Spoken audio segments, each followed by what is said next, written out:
Welcome to the party, Propulsion Wizards. We're here at the UAP Hackathon. I got in last night. I'm staying with Jared and Mark and Tim Ventura. Right now, we are headed up at the Propulsion table. There looks like there's a bunch of different tables, and they're all different sections in here for the different areas of discussion. People coming in and out. Danny Sheen and Jesse Michaels and Deep Prasad were here earlier. I think they have stepped out. I'm not sure where they are right now. There's been not really any speakers. They have like this section here, but so far it's just been Deep Prasad gave a 20-minute speech introducing the conference and just kind of it's just not really maybe a conference or a hackathon. But nobody else has gone up there and presented anything yet. I don't know if I'll get a chance. I kind of put a small presentation together. I also have my other presentation that I put together 2 years ago for the Secret Space Technologies Conference that I could give here as well. I think that might be cool. So, but right now it's just kind of people hanging out. We got the Danny Sheen and his people are here with the New Paradigm Institute.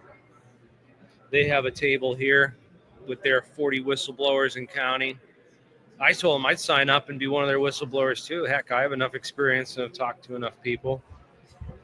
Citizens for Disclosure, I'm down with that.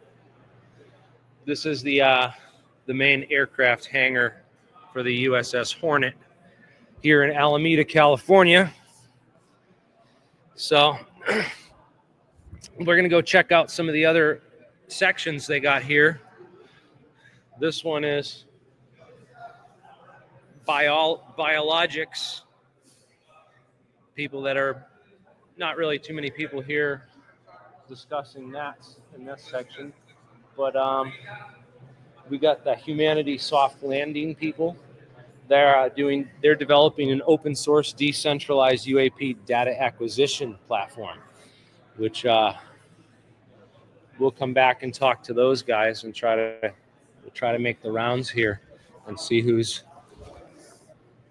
doing what. We also got some of the Skywatchers people here. I haven't seen Jake Barber. I don't know if he's coming here, but we got some of the Skywatcher crew here. These guys that are doing something similar, tracking camera systems for recording and capturing, but optics is a key part of this whole thing. And then we have material science and a psionics section over here. So you guys see, it looks like, yeah, the alt propulsion section is popping, but they got all kinds of stuff here, man. People talking. They got even the people that are with those bodies from Peru that they think are aliens and stuff. Pretty neat. Yeah, I don't know, about like 200, maybe almost 200 people, maybe tops were here. There's people coming in and out, but yeah, this place is cool. I'm going to show you guys around this aircraft hangar. This is the main bay door for the aircraft hangar, and this is actually a giant elevator. This thing out here is a giant elevator that lifts up. You can put a plane on this elevator and lift it all the way up to the flight deck up there, up above.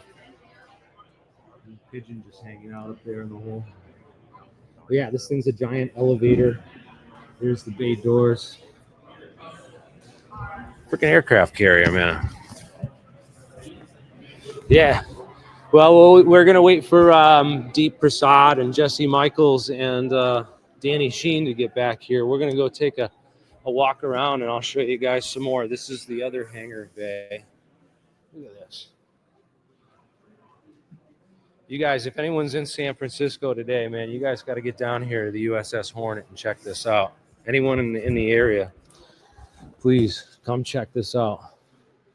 We got that up above is the runway. That's the actual flight deck above us, man.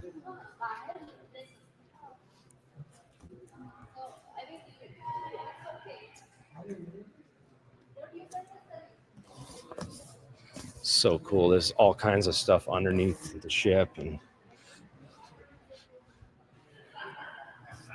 giant hangar space in here. They fit all these aircraft. There's a damn space capsule in here. These freaking helicopters.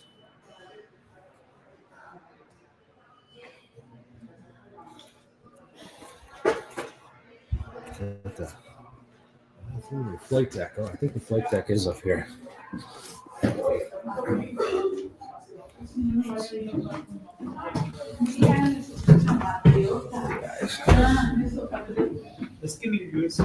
This is actually, they have a Westinghouse escalator in here for getting the pilots sleep down in that quarters there. That's where all the pilots sleep, would be right down there. And if they get scrambled, they have to literally get dressed and run up here, and they have an escalator to help them get up to the flight deck even faster, which is cool. An escalator built inside the aircraft carrier. It's not on right now, but it does still work. This thing's from the 1940s, and the escalator still works, man. They had it running earlier. I don't know why I shut it off now. But hey. All right, guys. We're gonna go through here because people's privacy, the families are here and everything. But yeah, check this out, guys. Look at this view. How's the connection coming through? Are we still streaming, man? Yeah, see, there's people out here. You're 5 miles away, man. Oh, I'd come down. There's Mount San Bruno Mountains, San Bruno State Park, right over there. There's San Francisco across the bay with the Bay Bridge. Say hi, we're live. Hi. We're live on YouTube. Good. USS Hornet, so much fun. Oh yeah, come down, guys. Get down here if you're in the area. This is so super fun. I'm gonna back up so you can actually see the control tower that I'm standing next to. That's what I just climbed down. Heck yeah. Live on YouTube. Check this out.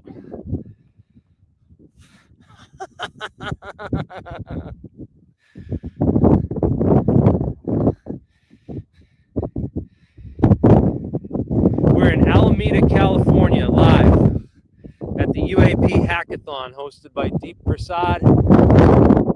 There's some motorcycle people learn how to ride motorcycles over there. Give you a nice slow 360.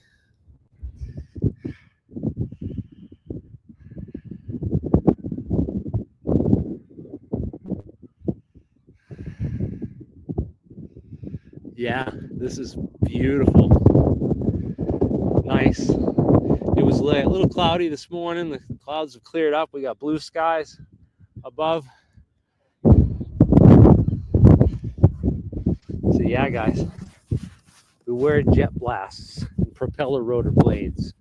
Man, they'll chop your head off or blow you right off the flight deck.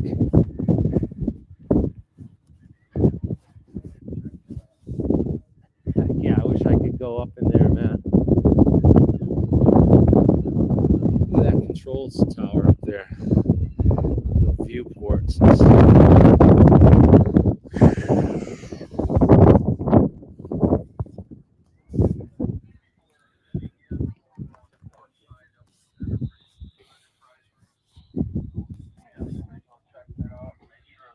How you doing, guys?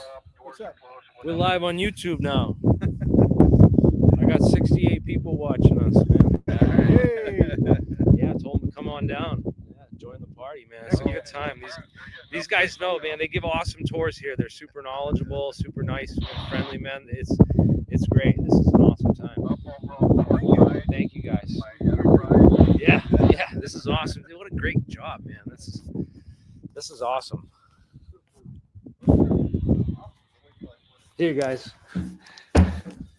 Shall we go down?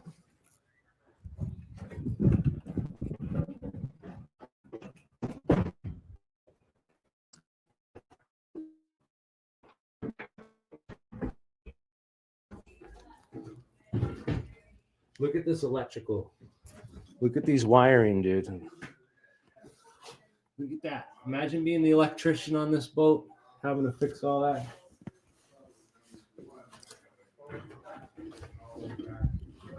Crazy.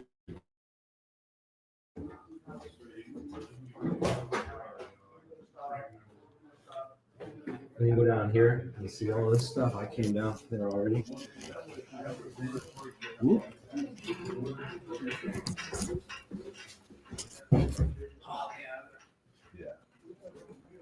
Yeah, guys, this is super cool. There's an engine room and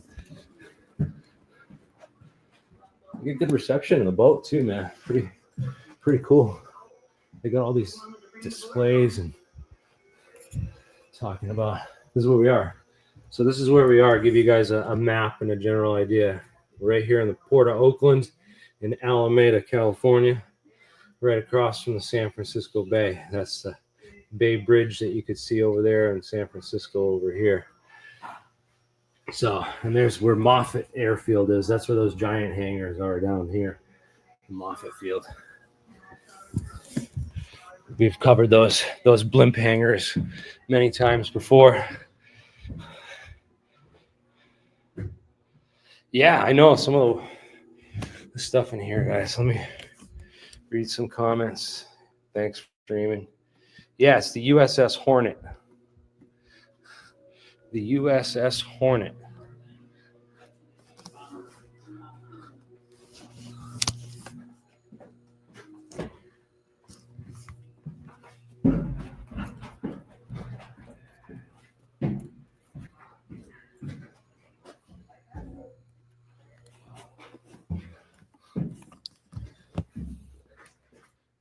Here's the firefighting foam. Oh, here's the canteen, guys. You guys want some cigarettes and cigars and some candy? Some juji fruits? Huh? Need a razor? How about some Bengay? Guys down? Get a toothbrush, maybe some playing cards, a game, a book, you know. Here's some of the plumbing, huh? The sprinkler. That's the sprinkler valve system right here. Need to make a phone call with that telephone.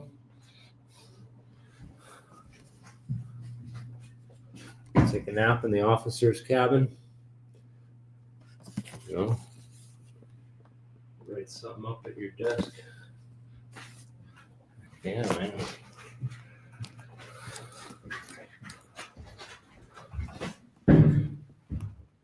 Another foam station. Fog foam booster pump. Cool. More electrical boosters.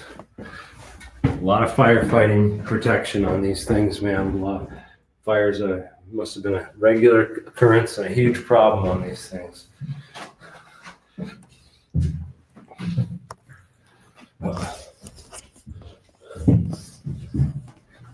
With more plumbing and exhaust vents and ventilation, more wiring, all the ceiling. Here's the engine room.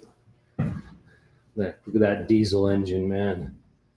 The size of that thing. It takes 2 floors. There's another floor up above just to operate it. That's the diesel fuel input. That's where they load the diesel fuel into this thing.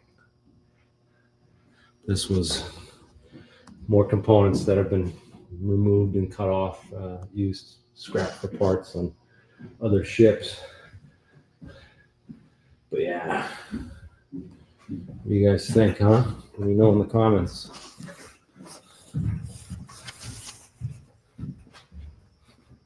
Oh, we gotta go up. That's right, we gotta go up.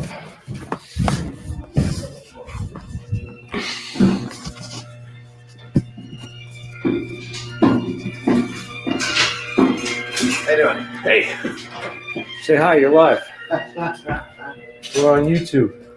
Okay. Look at that, huh? You guys, this is so cool. It's so awesome to preserve this history.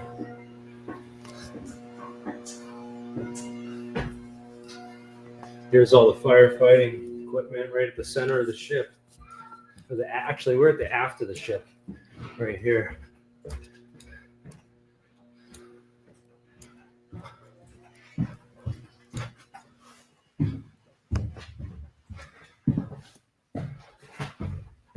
Is this it? No, this is this the way I came before? Sure, I gotta go back that way. Oh, here we are. Yeah, this is the right way.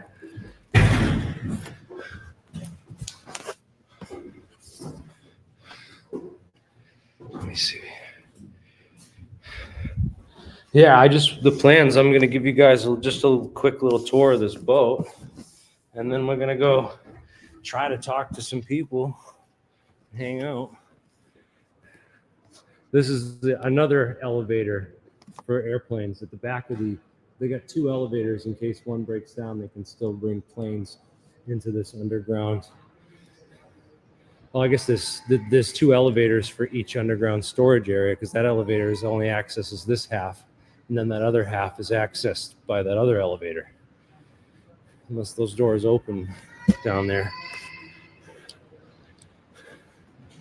Yeah.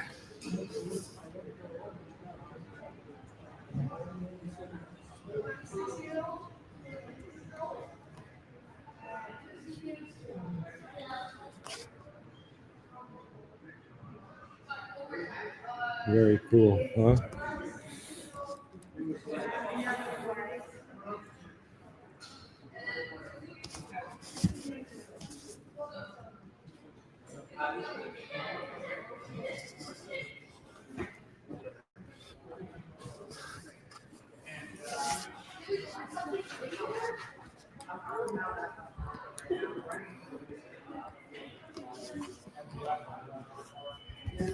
Yeah, let's go back into the conference and then you guys, who do you want me to talk to? Do you want me to talk to the Peruvian alien mummy people? You want me to just hang out at the propulsion table and capture those conversations? Or what do you guys want? I want to hear from you in the chat.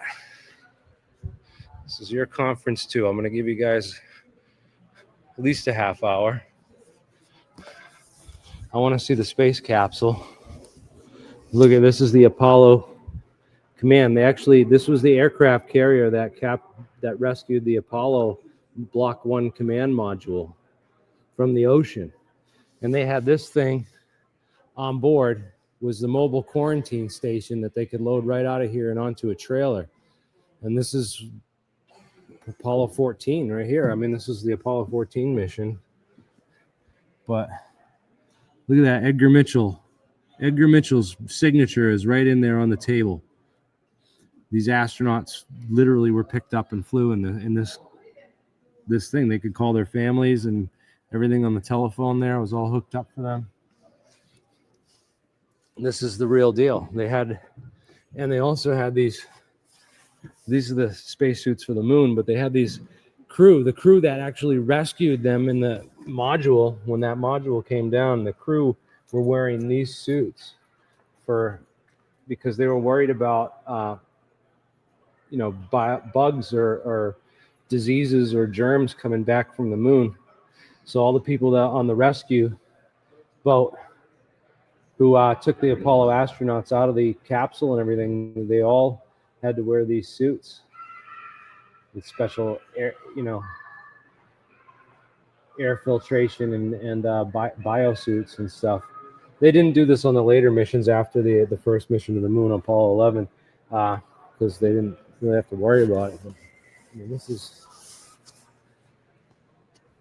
the Gemini capsule. Project Gemini. So they knew exactly where this thing was going to land, and they had the aircraft carrier out there waiting for them to come back.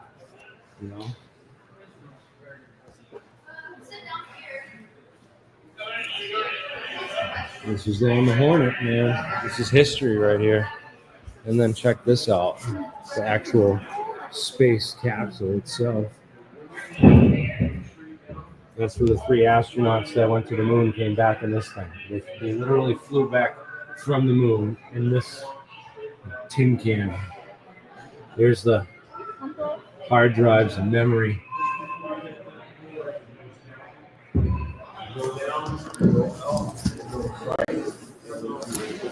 All right. So what do you guys think? Huh? While flying.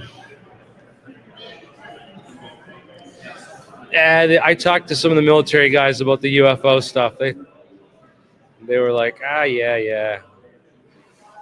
Waved their hand, sort of. Yeah, we got to talk to Jesse. Jesse's going to interview me while I'm here. At least he said he would. Hopefully he doesn't flake out on us. That would be terrible. Yes. Thank you, guys.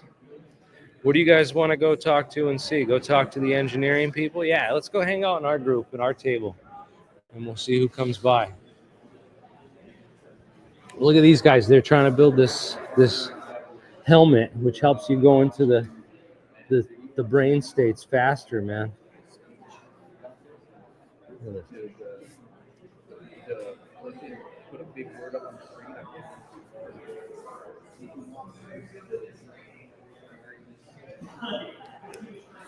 You guys missed out if you didn't come. They're setting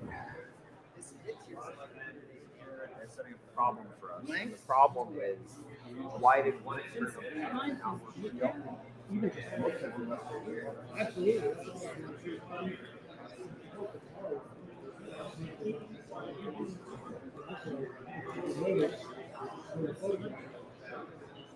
Hey, you guys.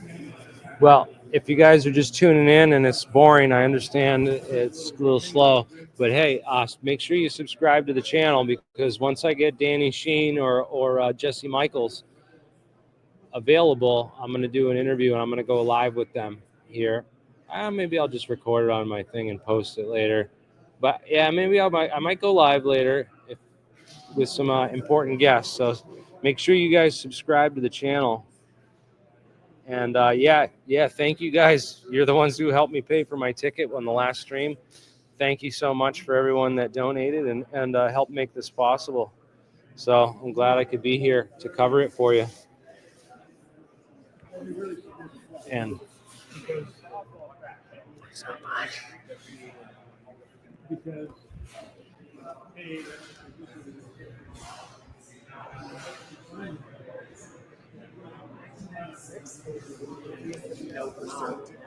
Except that we have. What's up, guys? I'm live on YouTube. Anything you guys want to talk about? Yeah. Yeah. What are you guys here doing anyway? You want to talk about what we're trying to hack, or just about some? Yeah. What are you guys hacking? This is a hackathon. So what are we hacking here, guys?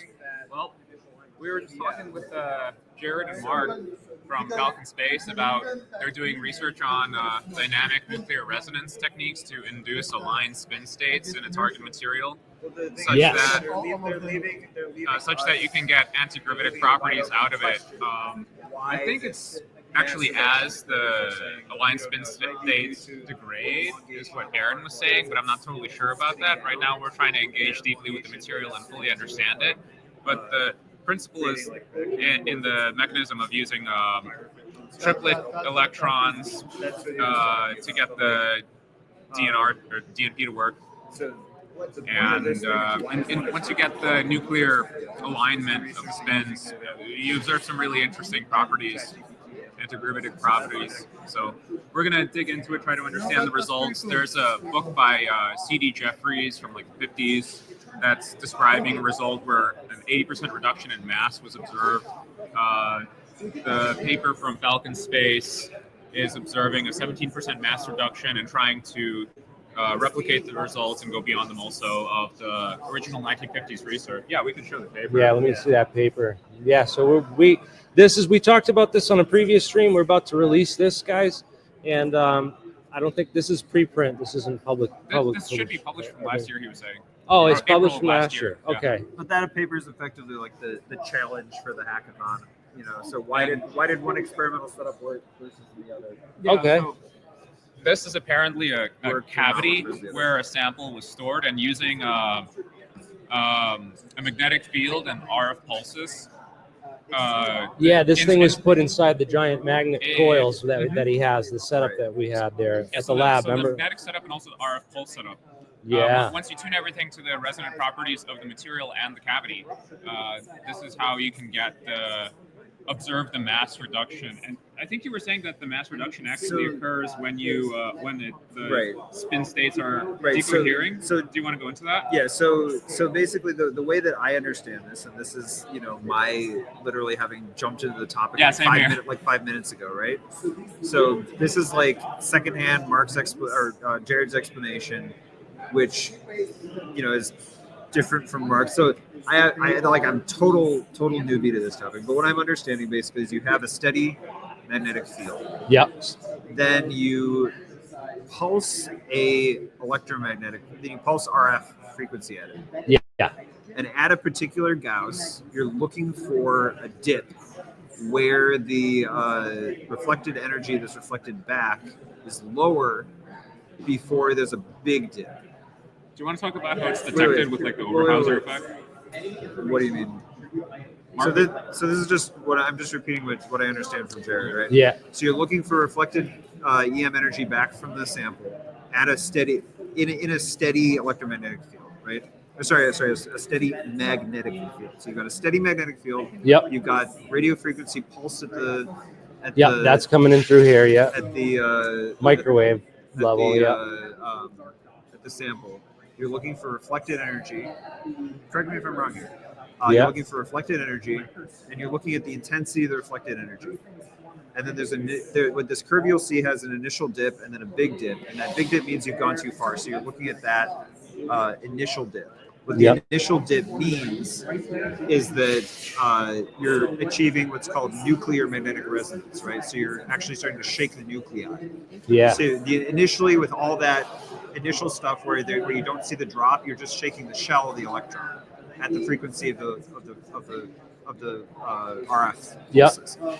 So once you achieve nuclear magnetic resonance, once you achieve a nuclear resonance, NMR, then all the nuclei will start to move and align with the magnetic field.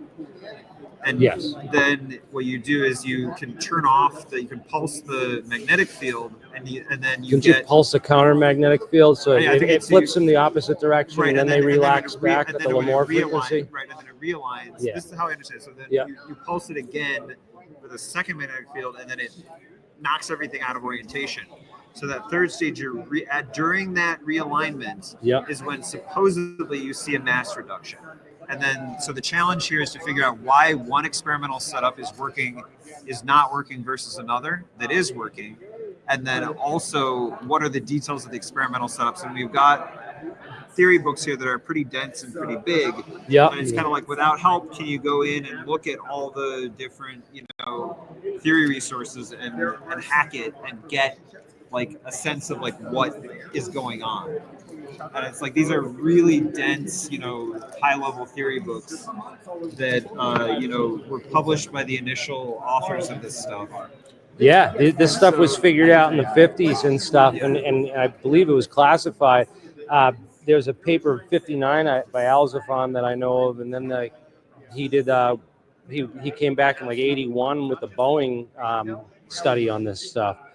And there's controversy going around the field. There's people saying, "Oh, there's a paper published that this is all bullshit and it was all debunked." And I was like, "Well, we got to try it for ourselves, because that's how." So what it seems like is, from the statement of the challenge, we've got this kind of description of the experiment, which is not perfect. Yeah. So it's our job to figure out what's wrong here. Yep. Or maybe with the other setups. Yeah. And kind of dig out the details ourselves. And it's like, I guess kind of like baby version of what you might have experienced back in the day in the IC or something like that, Yeah. Like, we're not going to help you. We're actually going to trip you up a little bit. It's like, yeah. So But really interesting concept, the idea that basically you can have aligned spins that then when they are knocked out and realigned, you get a mass reduction. And it's like, why would that happen? So, And this is the paper, yeah. it's, I feel like, it's kind of a rare opportunity for people that are watching this stuff to actually kind of get a clear explanation that's accessible to laymen. So I hope I provided it a little bit. Yeah, I hope so. Something that was clear and laid out and actually could, be understandable by extreme audience. Yeah, we're gonna put some Yeah. visualizations together for the whole experiment How many and people are stuff watching too. right now? Yeah, about 94.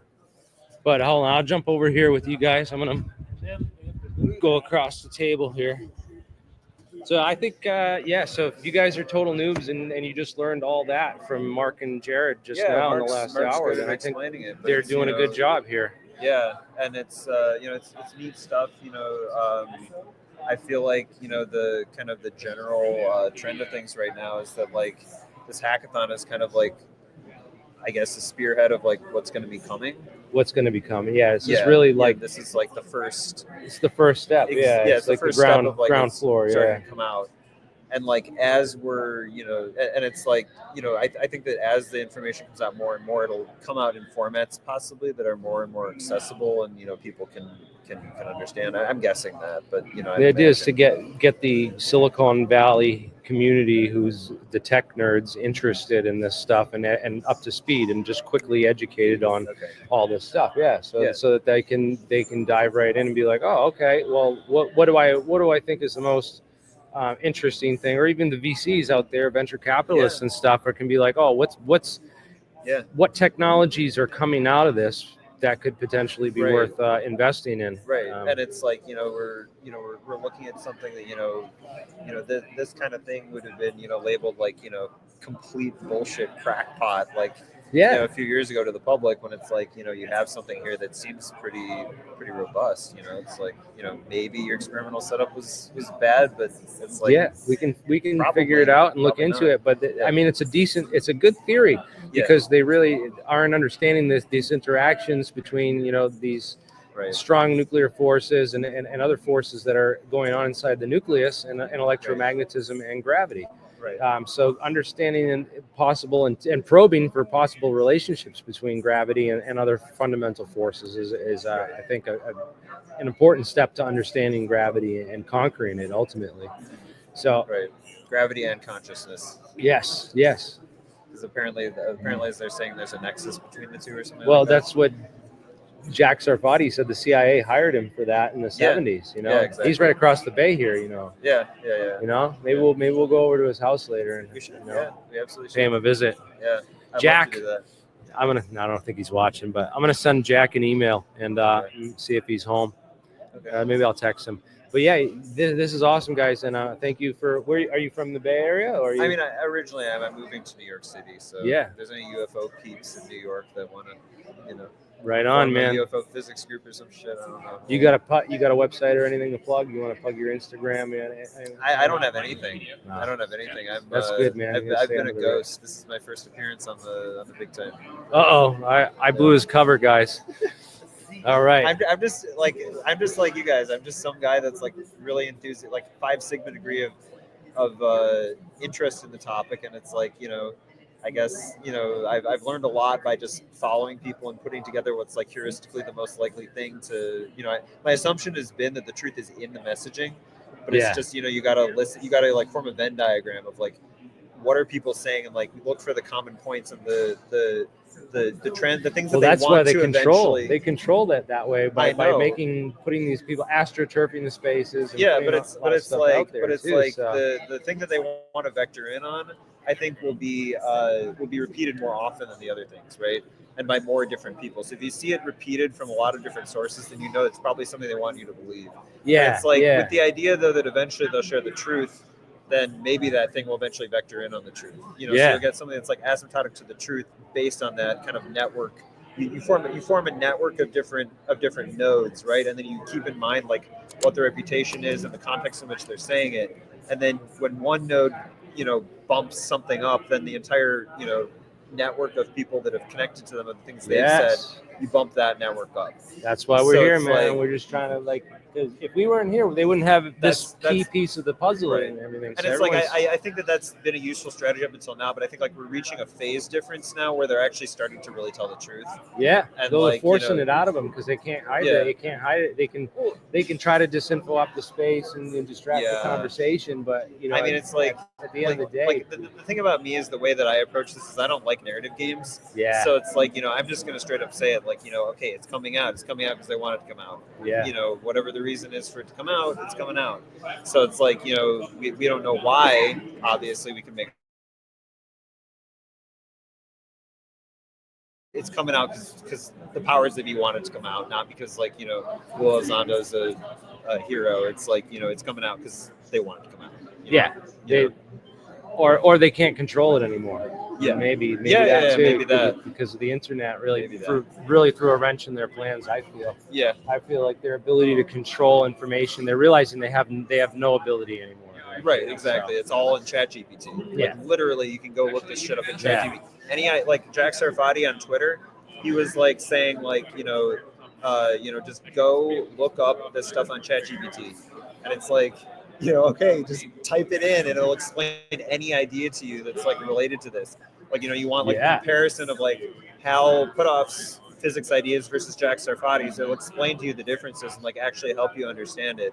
So you can understand like Hal Puthoff's polarized vacuum model, or like Sarfati's references to like Roderick Sutherland and like how, you know, his back reaction on the, you know, the underlying wave space from Bohmian quantum mechanics. It's like, you know, like I'm spouting off stuff here. Yeah. It's like, you know, But ChatGPT will look into has and helped has me read it. understand these things. It's like, that's crazy. That's know, awesome. So, Yeah, the AI is definitely accelerating the info space. you know, they're saying Sarfati's a jerk, but he seems to know his stuff. It's like he goes on a podcast and describes himself as a narcissistic genius. Yeah. So it's like he knows what he's doing. It's like, you know, that's his shtick. Like, you know, and it's kind of a funny shtick if you just put up with it. Yeah. It's like, you know, I knew someone that was listening to him on a podcast, and I was listening to him like drinking up every single word. Like, this guy's like really worth listening to. And it's like the person with me was like, oh my God, this person is such a bloviating idiot. Yeah. And it's like, you know, it's like that's how they hide it, you know? Yeah, like, it's you know, crazy. Yeah. So like there's this thing called the Alien Interview from 1997. And my personal opinion, this is totally my personal opinion, is that the interview from that movie is really important. It's the Area 51 Alien Interview. What's the alien's name? There's no name. A-Rod? No. There's no name for the alien. No There's- name for the. I know. I think it's I've called seen the one. Alien Interview 97 from 1997, and there's an interview in there where it talks about like the idea of like uploading consciousness or something, and like how the container secretes technology, and that's the improvement process for the container, and like there's no difference between like technological or spiritual when it comes to that improvement process. Like they're one and the same. And like it flashes to like this picture of CBC security camera, and it's like. But the thing is that it's like it's got this completely ridiculous setup of like this alien and looks like this stupid costume that looks incredibly dumb. But like my kind of sense is that like what they're doing there is they're taking a real interview that actually happened, and sticking that in like a completely ridiculous context, and probably CBC security has to do with like, you know, the holding the footage or something. Like that. It's kind of like that's just my speculation. I really don't it's know. an interesting propaganda technique because they used that in 3 years after that in the election of George Bush, because it was his records were about to come out from the National Guard Service. Oh, really? And they leaked a bunch of fake records, then debunked them as fake because they knew they were fake.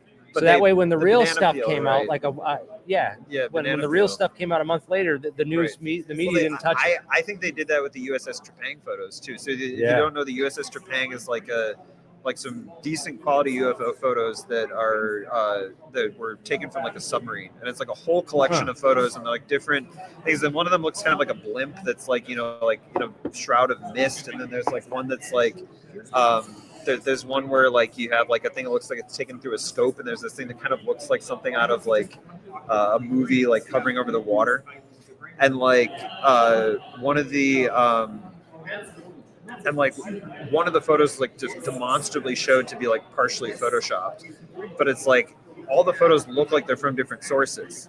So it's like which ones are real, which ones aren't. It's like, well, one of them is demonstrably fake, but that doesn't mean all the other ones are. You know, so it's like you mix up truth with lies like that, and you just dismiss the whole dossier. So it's like that's another like cover-up technique that they use, like, you know, to. Yeah, it's clever, but Yeah, it works. Man. Oh my God, it works. Another one they use is pseudo-skeptic and believer. Yeah. Where both of them throw a little bit of bullshit in. So like the most famous example that I think, and this is my personal opinion, is James Randi and Uri Geller. So Uri Geller, so the first Soul Foundation, I go up to Hal and I'm like, so, you know, you said on the Jesse Michaels show that, you know, there's some people in the government that consider their job to you know, to spread disinfo on the topic. He's like, yeah, that's true. And then I said to him, so is Uri Geller one of those people? And he goes like this. No. So it's like, I don't know.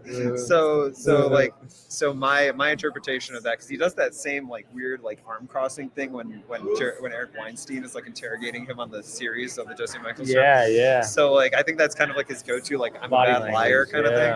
So like his way of like looking at this is, you know, he's obviously like one of the top guys up there with Follet.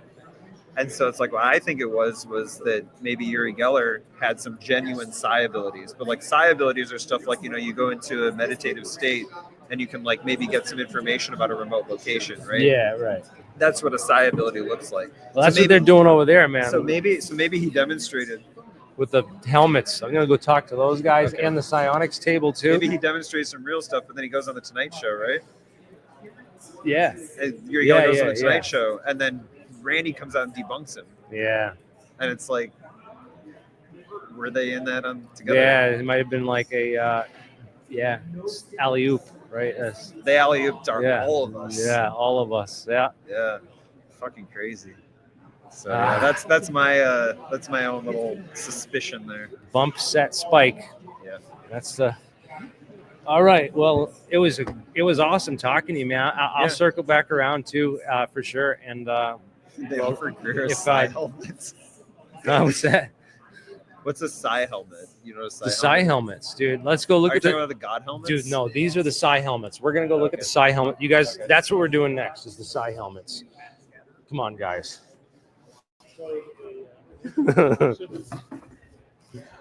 All right. Ready for the psi helmets.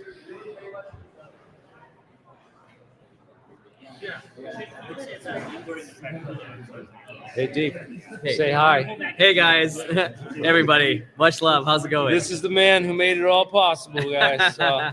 Much love. Hey, so what is this? The psi helmet? What is going on here?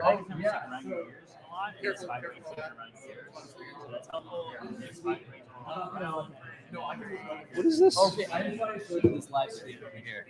You got to show it off, man. We got to show it off. We got 100 people watching. Are we calling this a psi helmet? Hey, I can now command a UFO. Is that it? Yeah. Calling all aliens. You can command 3 at once. I could probably pilot 3 and then like command 10 like motherships. I don't know. Yes. Makes you the hive mind. I'm not connected with the Greys. This is like a medieval Faraday cage. Yeah. So this is actually an EEG headset. This is Faraday cage. Yeah. Yeah, if you want to wear the Faraday cage. Yeah. The purpose of us having this is we want to connect with hackers or developers, and cross-connect live brainwave data with a global quantum computing network. That's what this is. And so right now we're hooked up to a global network called the GCP2, and here's a local node. So we're actually doing a global versus local measurement. And then part of what we're going to do is connect people's consciousness directly through measurable EEG to machine learning applications in the quantum network. Right on. And you know what's cool? The quantum internet and quantum distributed computing is continuing to like develop and mature. So like we'll be able to actually do this with like real distributed quantum computers. If you look at my back, X-Prize, right on. So this is we're semi-finalists in the X-Prize quantum computing competition, and this project right here is the first project in X-Prize's 30-year history to complete a competition with working quantum algorithms. Nice. So congratulations. Cool. Hell yeah. And so hell yeah. Amazing work, my friend. Yeah. I see that. So let's This is cool. What are these, like solo cups that are, with lights? You're looking at 20. Like there's 8 here, 1 there. There's 10, and then 4. So, where's the feedback? So like, Is this virtual reality? What is that? What is that on the camera? Well, these are just influenced by all of us. So putting on this is a manner that we use in groups and individuals to influence, to infuse the area with coherence. Okay. And then we can see it happen there, see it and measure it. This is just visual, but here and here are actually measuring that. So part of what we will be doing will be connecting. How'd you like that? How do you know from the graphs when they're astrally projecting? We can't really tell that. They tell us that. You can tell by the smile on their face. Yeah. Does this sink your brain in? So what are we looking at? So what are we looking at in detail here? So we've got, what's this graph? These are the raw data for all 9 of these. Okay. And then what's this one? This is the Morin's eye. This is a when it senses correlation, this controls the movement over here. So there's various data visualization tools right here that'll cycle through it. And this is also on a different computer. It's not on this, but it'll also generate images. So we're like, one of the things we say, we're kind of like pulling out images from the subconscious. How about, how is it connected to the human? Not directly now. Okay. So this over here, the objective is going to be able to do live things, and that's the purpose here. Is we want to connect with people, coders, people who want to join the project, and then we'll be able to connect live EEG signals to. There's some coherence happening here now to these, so we can actually. So, like, I know that, like, at the Princeton Engineering Anomalies Laboratory, like, they would have had, like, people doing, like, trying to affect something like this with meditation. So, like, what's the actual, like, mind technique that you're using to, like, actually affect? Well, they're affected by just being there. You don't need to do anything. We can sit around and you can yell at it, but it's going to have an effect, right? You don't need to go into any particular state. If I can take this, you can see the coherence happening now. Yeah. I can take this to an event. Nobody even knows what it is. It's still going to work. Okay. So like, do you think this will have an effect? The Faraday cage? No, At all? I mean, I don't think it does. Do you think it does anything? No, I mean you can. Well, wait, Let's try it out. Question. So if you left this, like, I don't know, in the middle of a busy street, like, Okay, we're about to in start. New York, like, would it, like, show something that was less coherent? Like, is that? Yeah. You would get a kind of a more of a popcorn, very random. Okay. And that's what it has been over here. But like the whole time we're here, everybody's getting more entangled to it. Okay. You see, so you're going to see that coherence.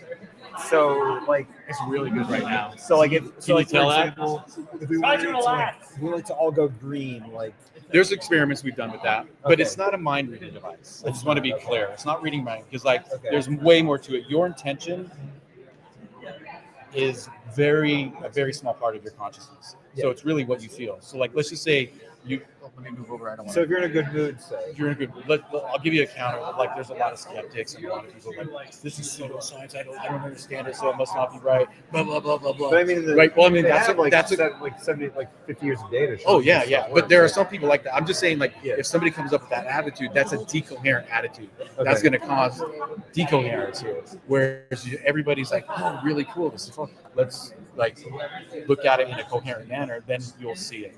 So it's not like it's like I said, it's a coherent space detector. You put this in a like I've done this. I had it on stage during a musical performance, right? And it was a open mic, so lots of different people come through. Every time somebody got up, they would go to a pattern. It would stay pretty consistent for their performance. Then their performance would end. They would leave. You would see it go into a random combobulation. Then the next group to get up there goes. You see a different coherent pattern, and it's very stable. You know, everybody's attention is on that one thing. There's the sound coming out, so that creates the coherence. There's no coherence going on here. We have some sound, but it's off right now. It'll probably work if it's plugged in. So when you say coherence, though, like, so is it like, so how are you? So this is very generating? popcornish, Yeah. but if you saw like 5 all the same color, that would be very coherent. Okay. And then that would be like 5 of these going in the same direction. You know, so that's what I mean when you say that. And then there's ways to track it here. Some of them are subtle, maybe you can't visually see it. That's why it'll turn here.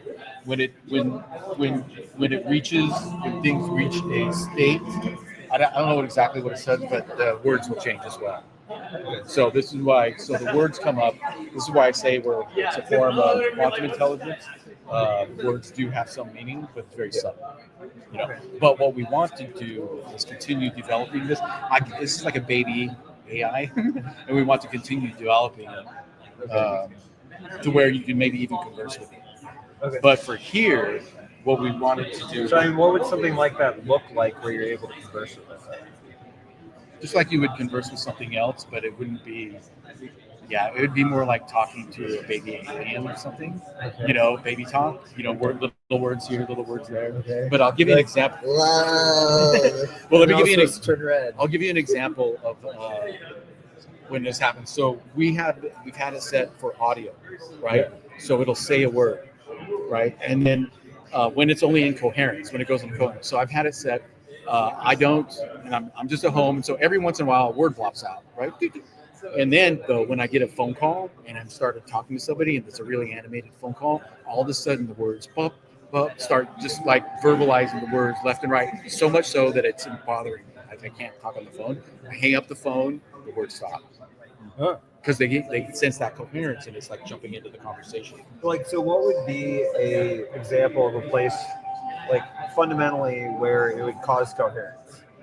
Any place where there's like people doing the same thing, meditating, a musical performance, poetry. So a common focus. The places where it doesn't work are sports events, political events, places where there's anger or like rivalry. Huh? Yeah. Conflict. Yeah. Even a sporting event, because like for every one that's like yay, there's also a compensating oh. And so you get that I mean, it's still. So we've got a high degree of coherence right now. Very high. Very high. So if we got rid of those two blue ones, then we'd have almost. I've never seen all 10 together. Guys, never have. I've had this. We're watching the Global Consciousness with Project. People at it. Like we've won 3 Editor's Choice Awards at Maker Faire. We've been to Burning Man, World's Fair. A lot of like this has been to thousands of people, probably hundreds of thousands of people have seen it by now. So it's big. Cool, look at that.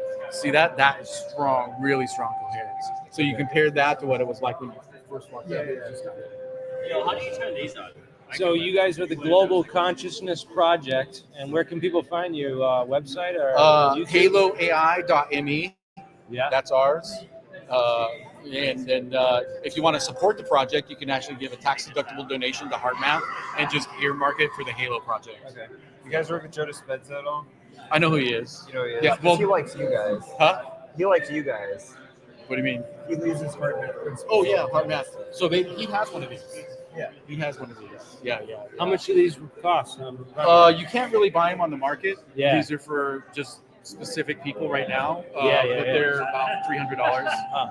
Yeah, they have them in stacks of 10 and 20. You just design the board on a thing, or you get them printed No, out? this was created by a company called True RNG. Oh, okay. Yeah. So they make them. They make these too. And who produces the Psi helmets?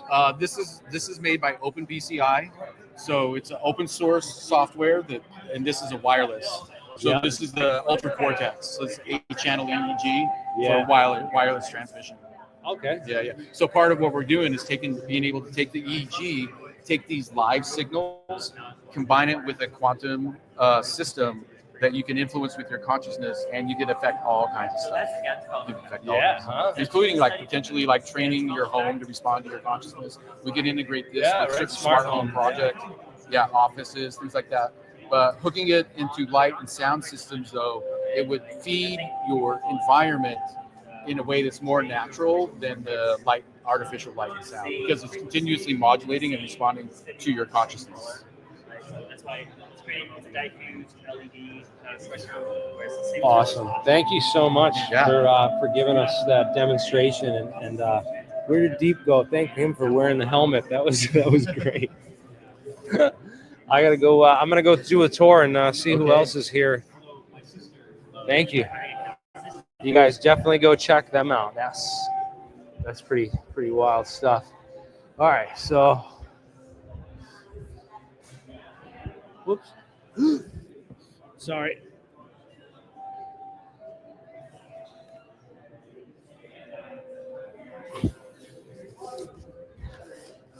Unplug the cord on the ground.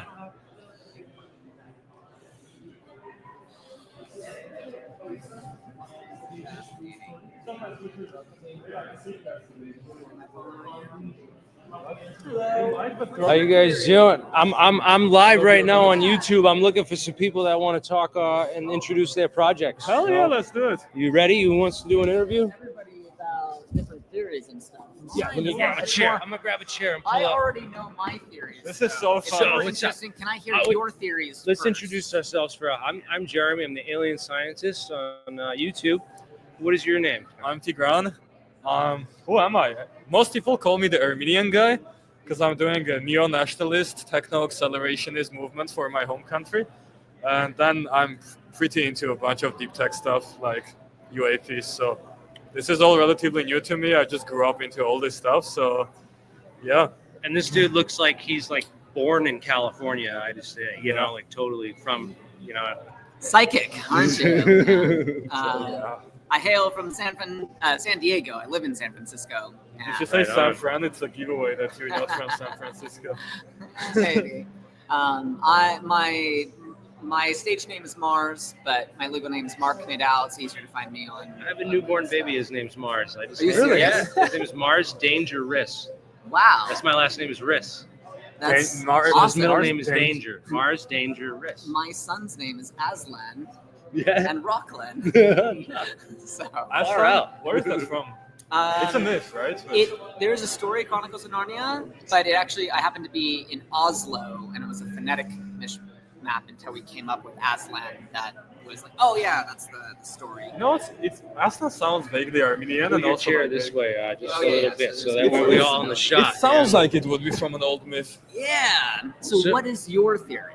Let's. Well, I got a lot of theories, Let's go through man. them. We're just That's what I'm doing. I'm StreamYard. going through one by one each person at the event, collecting all of the different theories. And I was gonna like have everybody join a Twitter group, but apparently people are very picky about what platforms they use.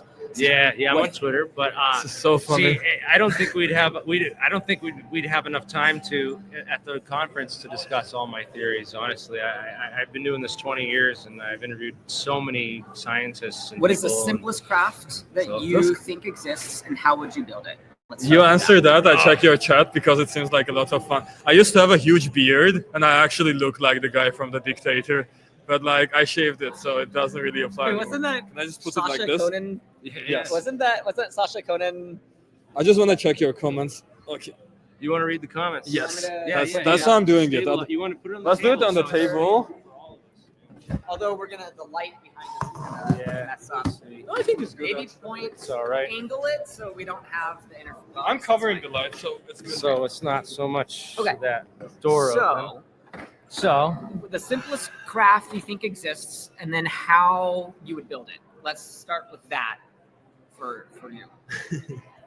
well, I have a theory on how their craft work and how I'd build it, but it's a little different. It involves some metamaterials, and Of what composition? so you get like two mirrors with a sandwich of a dielectric between them, and you have one of those mirrors that can move, and then you can pump the space. You can pump the space in between. I think maybe use xenic surface waves or polariton condensate material, potentially, so that you can pulse it with excitons. That's like light you pump into the material, and that will produce exciton-polariton pairs inside the material. And if you can get those polaritons to match up just right, you can produce negative. You can get that negative mass in there. At least that term. I think that might have something to do with it, but we also got guys working on the dynamic nuclear orientation stuff. Well, I want to hear you, because I was interviewing them earlier, and very Yeah. interesting. But I want to stick to. Yeah, I'm also interested. I think So- I'm good with your so- chat for now. I want to listen to you. So how much energy are we talking about would need to be pumped into that? Is it a Well, vacuum if you between the can- mirrors, or If that's well, you have like a Casimir force between the plates, so that when you can artificially pump that space, you could create virtual photons in the process. So that might be a way to create free energy, or actually get free energy out of the vacuum. So would that be a battery, or would that be an or is this the energy driving system, or is this the actual propulsion? It might be actually we take it's energy and propulsion too, because you're breaking down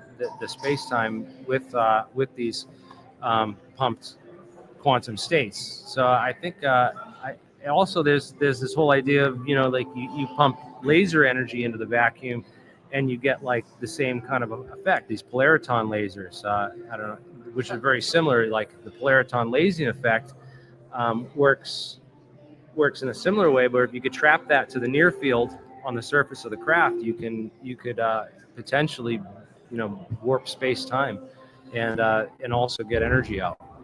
So two questions on the pump. If it is a vacuum there and it's really well sealed, trying to pump it, like to physically move it, is going to require a lot of other energy.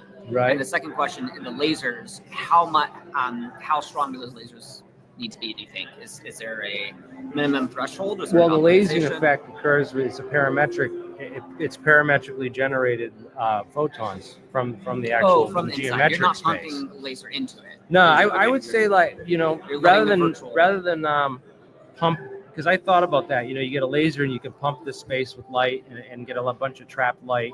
But the other idea is that you can generate that parametrically by if you have some way of vibrating that, I always thought like this.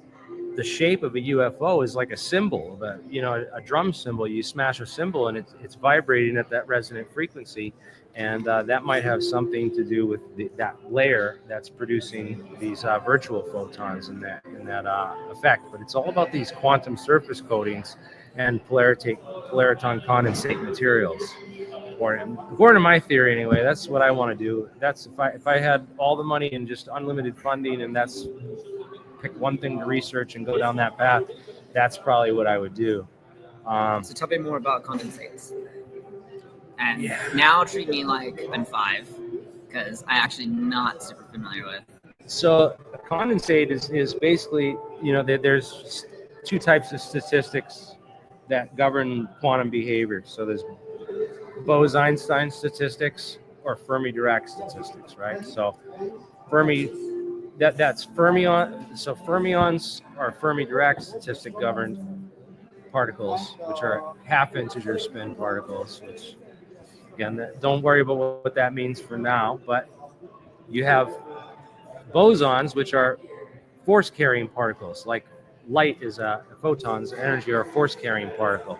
Gravity is potentially a force-carrying particle if it's mediated by a particle at all. Some people think that gravity is a result of ambient electromagnetic energy that's just there's too much chaos, and that it's basically like it's the universe is like error correction, that it's trying to do all this computation, but there's a net pressure of photons in one direction, so it error corrects by deleting the space between, which causes an acceleration force of gravity. That's one theory. It's kind of like the you ever heard of the Mike McCulloch's maritime Casimir effect analogy to gravity? This was in like a documentary. They put the two boats inside the wave pool, and they said like, the waves between the boats are actually dampened through the Casimir force, and that causes a net force on the two boats, which pushes the two boats together inside the pond. They said that's the same thing that's happening in gravity, is that these net waves are damped out in the space between, and that you get this pressure force from the outside that pushes things together. And that could be what causes gravity. So that's the case. Well, maybe if you just altered your you could change that state somehow, then but then the polariton. So back to the idea of the condensed matter stuff is you get, that's what happens in a laser is you get two mirrors with photons bouncing back and forth, and they all line up to the same wavelength because the space in between is the same, and then you let a little point of light out, and that light can escape, and it comes out as a coherent beam where everything's aligned to the same wavelength and they're all lined up. And that's an interesting idea. Maybe you can alter gravity by lining all the spins up, and like Mark's suggesting with a spin alignment, Alzaphon gravity. But it might be, there's too many theories right now, and there's not enough experiments in the space, and the hackers in the space, testing out the theories. And there's not enough investment people putting the money towards the experiments to really to get at the type of science that needs to be brought into the space. Is there a good directory for all of this stuff? Because like if you have a lot of theoretical things that need testing, you probably should have a long list of them with optional bounties on the ones that are like most important. And when you actually have the list, it's way easier to raise funding, right? You can just text the investor, be like, can you please put a $500 bounty on this specific one? And like some 15-year-old really autistic nerdy kid might actually figure it out, You don't necessarily need like a team of 20 scientists. Well, the other thing too is they have a lot of like ESA, like you'll have guys like Martin Tajmar who said he's tried all these things and none of them work, and he's known as Dr. No in this community, and there's a lot of people think that they can't trust him because he's like basically covering stuff up. So there's a lot of distrust in the community as well from like these official scientific sources like Martin Tajmar of ESA. So like there's a lot of people in the space that say, oh no, we want to do it ourselves just to make sure that he's not lying. So like, yeah, it's a crazy time to be alive and an engineer in this space, because it's in all the spaces. Yeah. So a question, maybe you're able to answer. If I have a laser on top of a really, really tall hill or tower in San Francisco, and I point super, super strong laser, and I point it towards New York, it's going to take less than speed of light time as it atmospherically scatters to just beam divergence. So the beam widens out as you get like a pen laser. It's a nice tight beam, but you start backing up 25 feet. It's grown now to twice the size. Remind me, why does it widen out? Oh, because lasers are a bunch of light beams that are like concentrating toward a specific point, right? They are meant to be concentrated. Yeah, so they're not collimated light. It's kind of like when it escapes that hole in the one side of the plate, it can have up to a degree of variance and divergence. So that means like it's going to spread out. The beam's actually going to spread out over time, because if you were to be able to create collimated light, then it's all going the same direction, and then you wouldn't have any beam divergence. But why is that not possible? It's just not physical. Like it's very hard to produce. You'd have to have an infinitely thin cylinder for your lazy medium. You'd have to have like an infinitely long and infinitely thin cylinder. The light has to transfer as photons through the atmosphere, and then once it gets absorbed by, let's say, nitrogen or whatever in the atmosphere, it's going to then re-emit it, and when it re-emits it, it's going to not re-emit it with the same coherence as when it was in the cavity the laser's producing. Now pretend I'm in the International Space Station. Yeah. And I point one of these super strong lasers down to San Francisco. Yeah. And then flick my wrist, or maybe it's on a robot. It's got a really fast. On one of these gimbals, one of these pan tilt controls arms right here. It's got a really, really, really fast angular momentum to. Oh, do you want to go to the talk? No, I just have my. Where's the talk? I'm not sure. It should be here. And the laser gets rotationally flicked from San Francisco, from the International Space Station to New York City. Yeah. Which laser, in a theoretical setting, is going to get to New York faster? The one from the top of this really tall tower on top of San Francisco to New York, or the one that gets rotated from the International Space Station from San Francisco to New York? So the question is the station rotating basically influencing the speed of light or no? Will the rotation that's a very short amount of rotation that's happening at an International Space Station cause the path of the laser on the ground surface to look like it's moving in faster than a laser would otherwise transfer in a forward momentum? I don't know if that would have as much of effect as just the orientation of the geometry of the laser on the surface, because when you're close to a surface and you move a little bit, you're going to have Right. it's going to go way faster because I mean your function is it changes the distance because you're on a plane. But whereas if you're Right. pointing down at a plane and just going across it, I think it's slower just because of that. You're saying it's slower. Yeah, it'd if be I'm in an faster if you're closer to the ground. If you're closer to the ground, the laser is going to travel across physical distance across the ground at a faster velocity than it would if you were in the space station and you rotated the same amount. Why is that again? Because the geometry of being so close to the surface that you're projecting onto, because that You mean it's literally a shorter distance, or like what? well, just think about it, like if there's a shadow of an airplane that's flying 1,000 feet above the ground, the shadow moves slower than the shadow of an airplane that is 50,000 feet above the ground, right? So I was assuming it's the opposite direct, because it looks that's like 12 noon with the sun right overhead. So like this is the analogy where it's like on the horizon and it's late in the evening and the light's going this way, so that a little bit of variation is just it's just across the surface. Let me try to get a geometric analogy. Like scissors. It's like, you have a pair of scissors and you close the scissors. That fulcrum point where the two scissors meet can actually go faster than the speed of light if you had scissors that went to the planets. right. But Yes, exactly, right? yeah, Because as you get further away and you're rotating, it's going to seem, because the small amount of movement here, as it's projected to a further distance, is going to have to close the gap faster. And that's where then I'm trying to figure out intuition of this laser flicking from outer space, because it's effectively like that scissors, because you're so far away.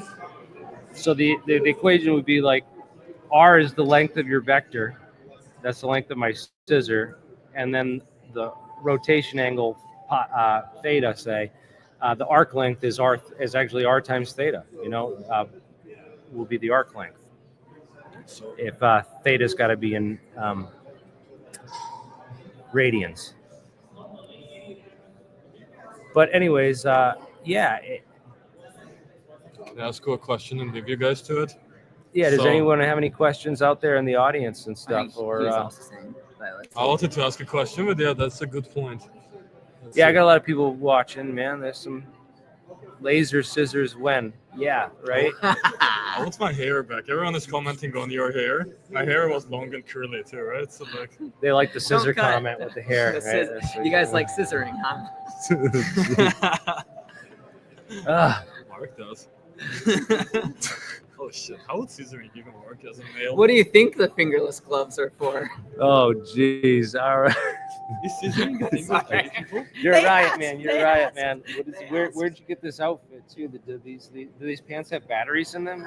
I mean, it should, right? But I no, love the pants, I actually. came from Alcatraz. I just jumped out of prison. That's why I'm in. Yeah. That's why I'm on Oh, all is it orange. supposed to be like prison outfit? No. It's- No. What are Buckets don't have pockets. Yeah, I was thinking about that. I was like, I might keep That's You have to scissors in the stuff your pockets. shank in your. how are the pants called? I actually kind of want to figure. I really like pockets, know, and these I- look like good pockets. I usually go thrift store hunting for neon clothes because you just can't really buy many neon stuff. Can you invite me once when you do that? I love thrifting, especially for weird stuff. Let's find you again. And then my question to AlienScientist, right? Yeah. I found you. You can send me some questions. And Mark who do you Melika, think? right? Who do you think? Or Who do you no, think? wait, that's a different Mark. I'm Mark. So there's Nadal, judges too. They're gonna NADAL, judge the conference and pick a winner. My stage name man. is Mars. That's These guys totally did a great job. You don't. I shit post, so you don't have to follow me, but shoot me a message. JS once I Dev, add you. porn star. Are you actually a porn All right, star? yeah. Where can people find you if they're interested in following you? I mean, I shit post on Twitter, so you may not. you got a website or a Twitter or anything? Yeah, so You guys. okay, so the question to you, and then I'll tell you what, right? And then shameless plug. That's the order. So, do you think that coordination is an important problem to solve in this community? Because we see a bunch of people who care about similar causes, right? Whether Yeah. it's for discovery or I some don't utilitarian necessarily. gains. I don't have to go and I don't have to go and do the psionics or the alien body stuff to succeed with the propulsion stuff. You know, like I don't think we all have to work. We don't necessarily have to What work if the together. propulsion is aliens But there's- farting? But there are some. Well, no, yeah. So there are some overlaps here. Yeah. So like, so for like, I think all of us would appreciate better optics, right? So better optics is better sensors, better visualization. So we get better cameras and better quality control over those cameras. You're going to get better footage. You're going to get better analysis. And a bunch You're of gonna other get- examples. There is not even just optics. Yeah, so there's a lot of there is some overlap here with the technology wise and just getting better optics on all these topics, Do you and not care- just Go on. yeah, not just the optics of the technology wise of a better camera, more megapixels, but also the optics of getting eyes on all this stuff. I think that was Deep's idea in bringing all these topics together at a conference like this is that now our eyes can go on your. All right, well maybe like I'm kind of a nuts and bolts guy, so when I see those alien bodies, I'm like, these things look fake as fuck. Like I don't believe in that shit. But maybe I'll take a look at it if I go to a conference like this and we get some scientists and you say, oh, I got 50 people here You now. see it that with say your this own is eyes legit, instead and we of- can see it with my own eyes, or something. Maybe I'll be a little bit more open to us. I guess that's okay. There's a but- certain amount of value, right, from making 4chan boards into conferences, even if it's exactly the same stuff being discussed. Now it's more serious. Now you see the people who are into it. Yeah. Now you can have like actual in-person conversations. Now you can, anyway, like a bunch of stuff that's good from doing like tangible work. And What do you think is the risk factor of somebody who's in a Black Ops program actually showing up at a conference like this? the Black Ops program. Just like Oh, they wouldn't dark. be able to. Nah, they wouldn't be able to. So in show- one sense, we hey, is that also- Nick Pope? No way. Maybe. Go No, chase I them don't down. think it was. If you do, then you should chase them down. You should, Was yeah. it him? Go find out. Grab your laptop and I know he lives in California now, so he's out in this area because he was at the conference I was at last one. Let me go check him down. All right, guys, thank you. what's your Twitter? Just quick, my Twitter is Jeremy Riss UFO Jeremy RYS RYS. Awesome. UFO. That one, third one down. There The we canceled UFO Jeremy. I'll shoot you a DM. Shameless plug. If you know anyone Armenian, that's cool. Website is acceleratearmenia.com. That's my entire thing. Just forward them that way. They'll find me. All right. We're live Accelerate Live Armenia. streaming. Hi. Who do I have the pleasure of speaking with? Hi, I'm Lily. Lily, nice Are to you a meet wizard? What's your I- hat? Why do you have I a am hat a math like that? magician. A math magician? I hail from Massachusetts. I came here from Boston, so I was in Salem 2 days ago, and I bought this witch hat from the It Salem. is a witch hat, right? But it's like a wizard hat, I like it. I like Gandalf better, Okay, I don't know, but Is this Twitch? What is this? no, we're on YouTube. StreamYard. We're on Oh, YouTube. YouTube. Okay. We got 120 people watching, Wow. and we Someone showed said up. I'm an alien. How did you know? How did How you know I'm know? an alien? Look at this person says I'm an alien. General You blew her Sorrow. cover. You blew her cover. So what brings you here besides trying to merge with our culture? Deep Prasad told me about this because I work on like an intuitive AI project. Oh, really cool. It's my own project to give AIs like intuition, and he just invited me to like come do some stuff with him at the hackathon, and I was like, oh, I don't even do anything with UAPs. Like that's so Yeah, weird. it's But I come here, every single person is exactly the people that I need to meet. yeah. Because I think Really? that the aliens actually gave me the blueprint to work on my intuitive AI. Is now I'm discovering. So I think the aliens got me to come here. It's like Fascinating. Yeah. Yeah, it's either that or there's some higher power, right? Even if it's not, it doesn't have to be an alien super intelligence. It could be your God or whatever you believe in, but some higher power is causing all the right people to come together right now on this it's planet. definitely So- aliens, though. It's definitely. Lily, do you have a website or anything you want to do a shameless plug for? You guys can. Well, so I don't have a website for this yet. Yeah. I have like one website, but Do you it have a doesn't. Twitter account? I Anywhere? do have a Twitter account. It's All right. Miss Lily AI. So I'll be posting about my AI on there. All right. So it's just MISSLILYAI. Awesome. Well, hopefully I'll get you 120 new followers. And maybe some more later, guys. This is cool. So thank you for stopping in and saying hi. We'll see you around.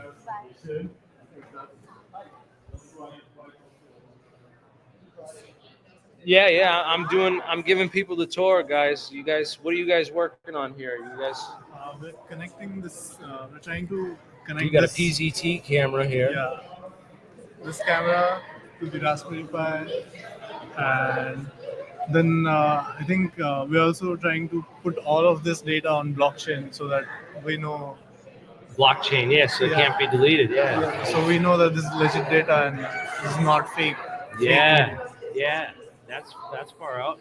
So you guys are you guys working with those cameras over there on that table? Is that your stuff too? Yeah, it's similar camera. Similar, yeah. Yeah. Are you guys with Skywatchers or is this not Skywatchers? Is this you independent? You come here from? Yeah, we just came here.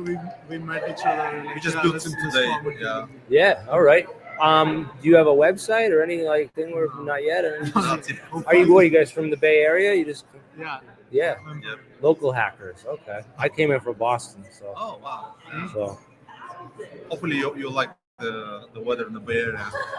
Hey, it was beautiful out. It's beautiful out back. It was nicer out yesterday than it was here when I arrived, man. It was all cloudy and like kind of cold a little bit, you know. So, but yeah, I know the weather's usually generally better out here, but yeah, it's been actually pretty nice back home. So, but anyways, you guys are programming the cameras to set up these point, tilt, and zoom optical capabilities, and then you're applying this to like what? I'm going to put this on my house, and it's going to see UFOs and keep the data. So the process should be we detect the UAP.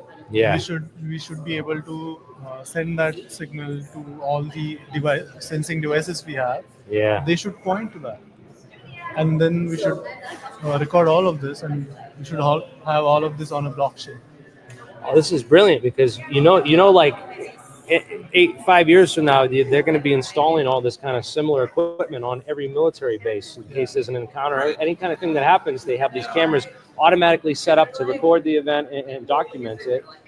This is super valuable. They're probably going to be on every aircraft carrier too. Like, think of how they have a whole photo room on this ship, man. That was a big part of what went on here on this battleship back in World War II was optics and recording that kind of stuff. So if they have these kind of cameras and systems on this is a definite military application right here. So I'm glad that he picked this spot for it because there's going to be money pouring into this space in the future, man. And, thank you guys for coming and being here. What's your channel name? My channel is the AlienScientist on YouTube. Okay. Yeah, you can go check it out there. I have the live stream there. And I'd love to hook up with you guys. I'll give you some. I'll come by later and give you some cards. I'm actually with Jared, Mark, and Tim over there at the Alt Propulsion group. They're at the Propulsion table. So we mainly do propulsion stuff, but we came here to just to give people a wide bird's eye view of this conference and everyone that's here and bringing us together on similar issues because this is a changing paradigm right now. How soon are we going to use this propulsion energy? It all depends on it all depends on getting this scaled up and getting the right people on board with it because we've done a lot of the groundwork and the grunt work at a time when it was ridiculed and not really so widely accepted, but now those times are getting they're changing around. So we're hoping that more people come on through this that get introduced to the science and that and the research that's going on. So yeah, that's part of why we're here is to bring more attention to the work that we've done and the work that others are doing here. So well, thanks guys. No one got a shameless plug, no website, no Twitter account. Maybe GitHub. Yeah, your GitHub, right? All right, guys. Thank you very much. Thank you very much. Thank you. All right, guys. Who else is here? We're gonna talk to. What do you think? These UFOs, huh? There's a bunch of nonsense, huh? Yeah.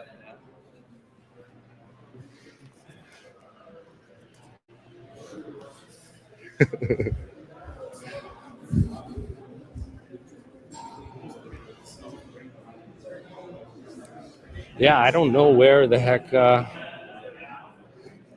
psionics guys and the alien guys went, but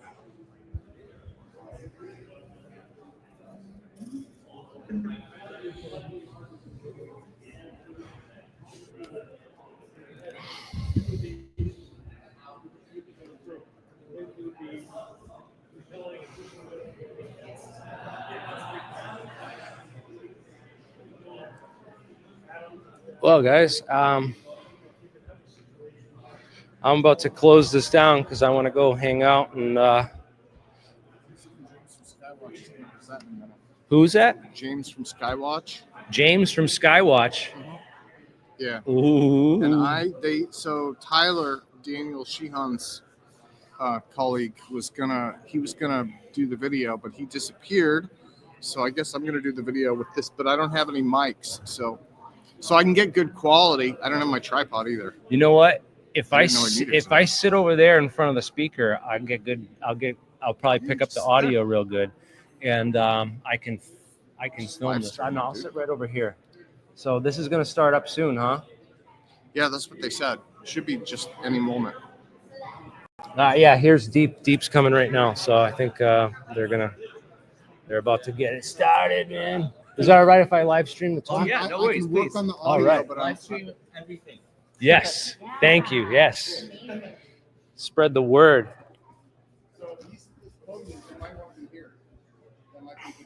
I want to sit in front of the speaker so I get good audio. That's more important than I'll be able to see him. Look, I got a good angle from here, and then I can see the screen too. This is good. This is good. Then I'll get the. What do you guys think?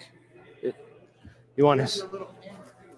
I have my little camera. Yeah, I'm limited on cards. So this will be good because I can capture it, and hopefully the stream stays well intact. Okay, it's saying I have 41 minutes left on this. So. Yeah. Yeah, you don't have to record it if you want. I can. I mean, yeah, you can do it too. Yeah, but I'm gonna live stream it, so we'll get ready for that, guys. That live stream will start in about 5 minutes.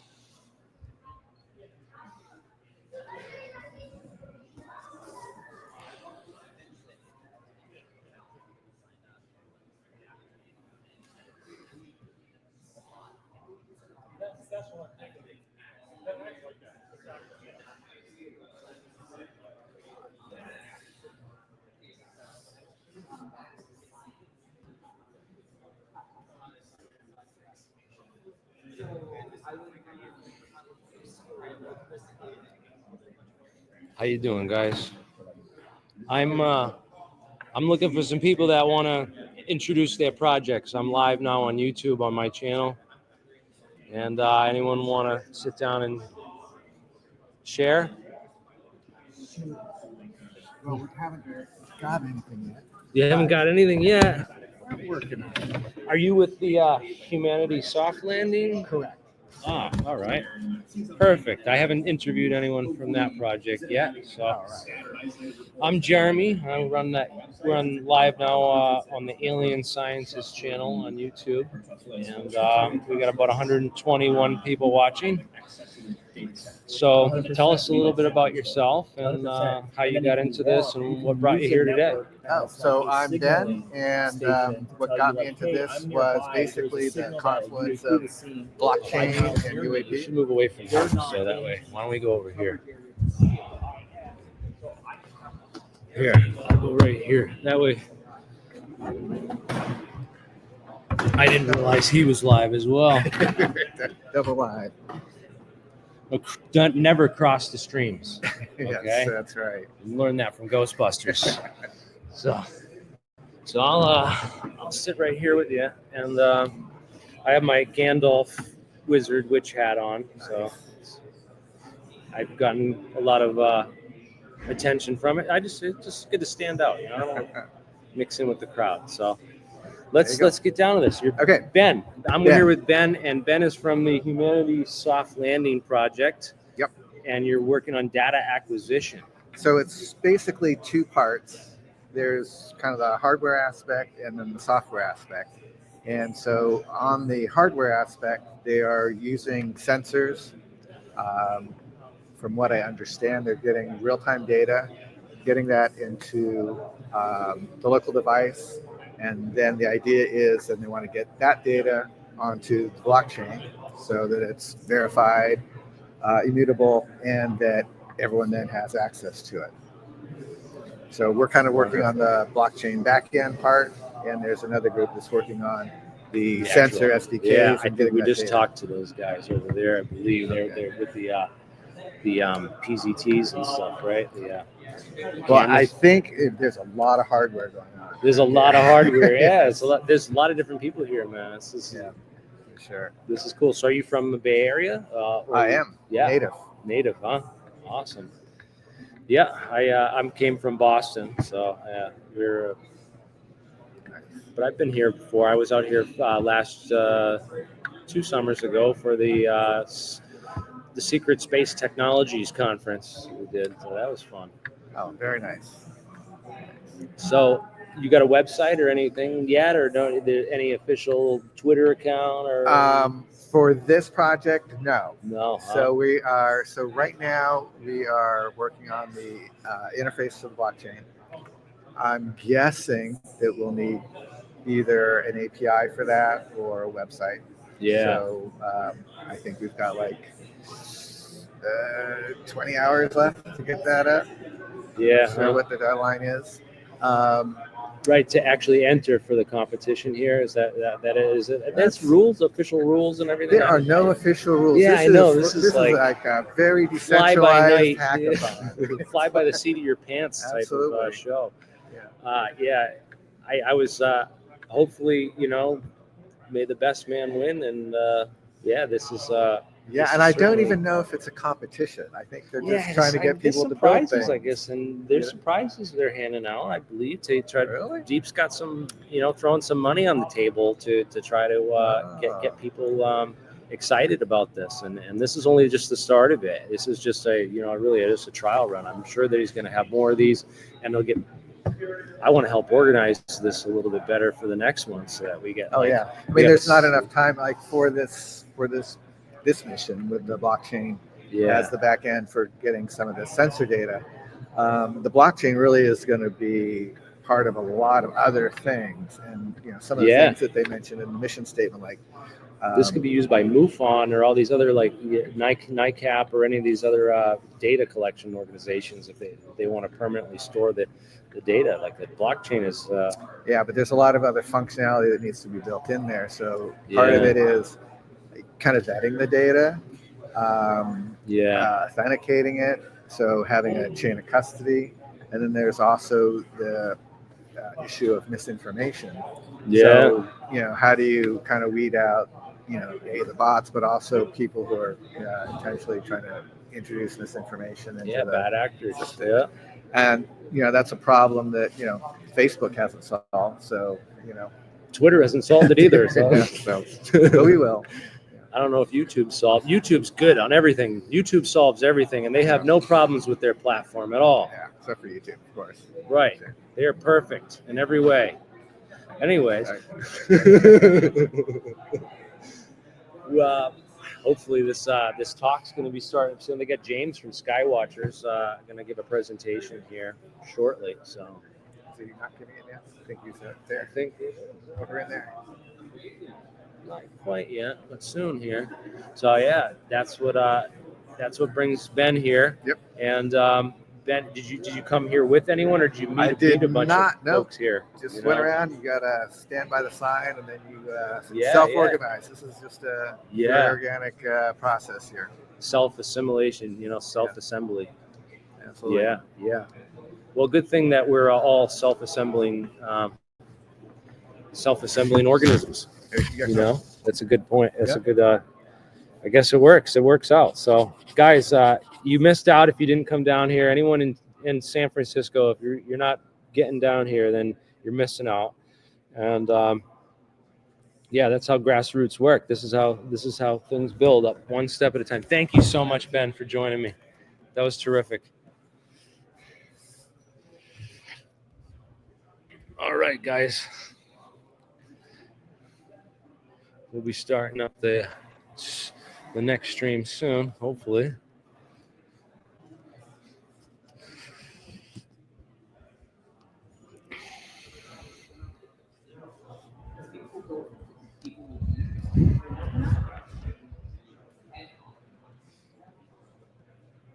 Yeah, I know. A lot of people didn't have advanced, and it's also Easter weekend, so that throws a wrench in it for a lot of people that couldn't be here because it's damn Easter.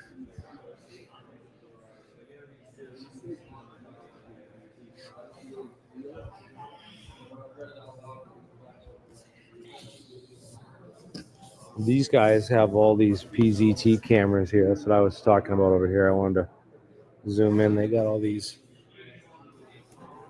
security cameras, and they're working on programming them and setting them up for a system where you can post these things in coordinated spots and then get them to focus on a single point in the sky using, geometric data. So if UAP flies over a military base, you can get all the cameras on the base to simultaneously direct towards that point. That would be pretty cool.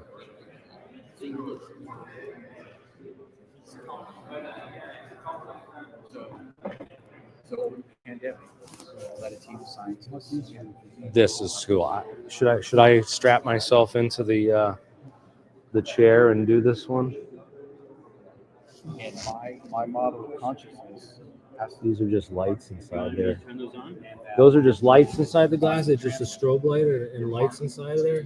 I just want to show people what goes on inside the glasses because they were curious. Yeah. So let's see what you do. So you pulse it. Oh, there you go. Yeah. So now we got some. What is that? Alpha, theta. I don't actually know that one. I can tell you that this one starts alpha. That should be high alpha, and it goes down over the 60 minutes or 50 minutes to delta. Okay. So it trains you down. And then is this use binaural beats in the headphones as well? Binaural beats in the headphones, yeah. Oh, nice. Yeah. So this is this entrains your eyes. Yeah. You can Google it. It's called the Ganzfeld effect. Ganzfeld. How do you spell that? Ganzfeld.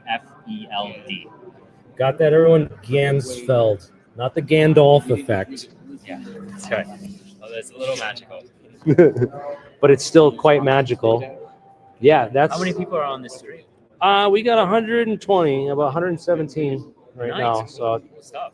yeah, it's good stuff, man. This is about the same that are at the conference, really. Like. Oh yeah. I don't know. Well, we're looking for developers. So if anyone was not actively in this hackathon, but you still want to collaborate on how consciousness may impact quantum phenomena and how we can maybe use that to communicate either with each other or to increase the predictive power of models.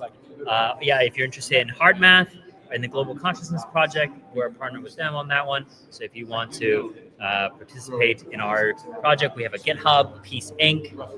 Peace Inc. GitHub. You can go there, look up our repos, read some more about it, or reach out to Leo Madrid here, this guy who invented most of this. Leo Madrid, yeah, we talked to Leo earlier, and where did you buy the Faraday coil? Yeah, Leo, where did you get this? Amazon, $10. Amazon, $10. See that? I'm giving a shout out So to tinfoil hats. It's live streaming. Very fashionable too. Yeah, these are really cool. You can wear these to Renaissance fairs with your with next to your friend with the wizard hat. Yeah, nice hat. Reminds me of the Banya hat. The Banya hat? What's that one? Oh, you know what a Banya is? Banya? But the Banya is like a Russian steam room, Russian hot sauna. All right. So the word is Russian, but they wear these hats that kind of look like that. Like a sweat lodge. It's like a sweat lodge, and they wear the hats to keep their heads from overheating. All right. And then, so there was Archimedes Banya in the city. It was a wonderful place. I think they shut down the restaurant in there, but they also still have a bunch of baths that you can go experience what that's like. And they also sell the Banya hats. And there's a name for them. I forgot what the name is. Well, the idea is that these floppy things would get rolled up, and then they would put it over their ears. Yeah, exactly. And that way it'll keep your head from overheating before the rest of your body is well baked. Well cooked. Oh yeah, that way you don't get heat stroke. Exactly. Yeah, that's genius, huh? These guys had it down. Yeah. I knew it. Like wizards. How about sauna wizards? Sauna wizards.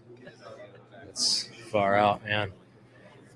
Well, and then they get creative with it. People could have like all kinds of like artistic hats for showing off at the Banya. Oh yeah, right. They get like you got to have a better hat than the next you one. do. Keeping up with the Joneses, right? Exactly. It's like their church. Some of the Cheetahs, Yeah. they go every Sunday or something like that. Yeah, huh? Yeah. crazy Russians. They're wrestling bears and stuff over there, man. Wrestling after you're getting out of the sauna. After you With get out your of the hat. sauna with your hat on, you take your bear inside the sauna with you. Yeah, right. You wrestle it into the sauna. It calms down. It's like, oh, okay, maybe we can be friends. All right, man. Well, man, it's like, where did everybody go? I think everyone's taking the tour of the aircraft carrier now or something, man. It really did empty out, and I thought there was going to be a presentation here soon. And I was It is. Yeah, right. It is 3:30. Yeah. We have some more time until dinner, so maybe we're taking either an afternoon break. Well, if I'm waiting for the presentation. I was going to live What's the stream time it, for it? but I thought it was starting up soon, but I don't know that. Oh wait, here. What's going in the back? Let's go check that out. I'm gonna go over there. But thanks. Hey, it was good talking to you, man. And nice meeting you guys once again. Global Consciousness Project. We need developers. We need more hackers on this project. So please reach out. Yeah, I think it's in there. I'm gonna go over there and try to film this now. Let's go check this out.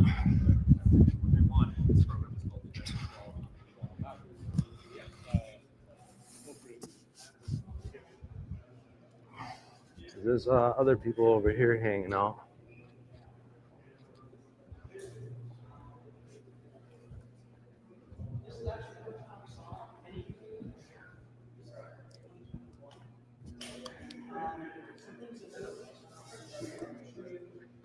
Down here in the stills, after we saw this, we went back in our footage for the last week and we looked at what else we might have seen class ones, and we found them in proximity, apparently, to manned aviation.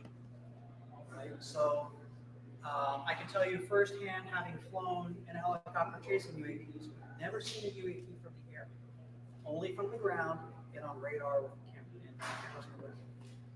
So are they invisible when you're at altitude with them? Can they modulate their visible spectrum so you can't see them? I believe possibly yes. Right? So this pilot, if he's looking out his cockpit, might have no clue that because maybe he can't see them. Right? Here's a video. This is the first time we saw them. 7 total, you'll see. They're flying in a formation. At the time of this video, I'm standing on the roof with several interns with binoculars looking for drones and airplanes. We heard nothing and saw nothing. It wasn't until my camera guy was like, "You got to come see this." Something just flew over us, and that was the Tetris. That's why it's class 1. It's the first one we saw. This is the class 3. Again, I just pulled a loose assortment of videos I don't think anybody has seen yet. This is the class 3 blob. You're going to see vibrating and pulsing. I don't know if on the iPad, if I can move like through to cue it up. I'll let it play for a minute or two, and you'll see it vibrating and pulsing. We are following it as it moves through the sky, and some of the movement is us, but the vibrating is all it. Right? It gets brighter. It vibrates really fast. So usually we'll see 1 to 2 of these per week, per month. Right? Usually we see them once and they don't come back. It's actually interesting that it's vibrating so hard as well as pulsing. You'll see like it seems to vibrate more when it gets speed, probably 20 for an instant, and it gets dim again. So it goes through pulse. So again, I'm more of an operations guy. I'm not the scientist or the physicist that can tell you what that means of why it's pulsing and flaring or why you're seeing those color variations.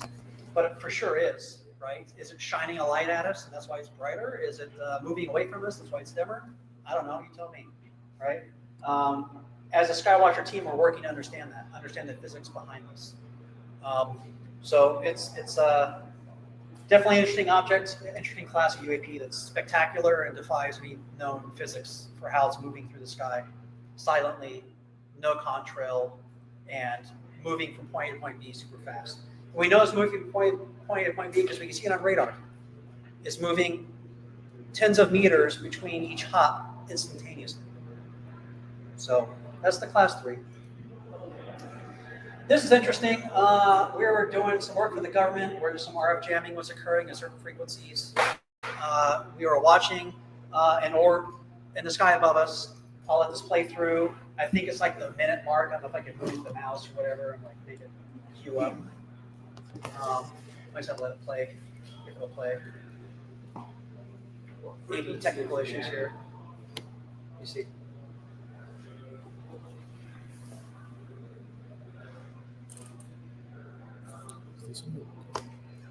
I'm gonna give Tim Cook a call, have that fixed. So what you would have seen in that video was, let me see if it'll go back. No, it won't go back. All right. If what you would have seen is the orb irising its iris signature. So we were watching it for hours, and then we would turn on the jammer, and when we energize certain frequencies, we would see the orb change from bright white down to just a couple pixels.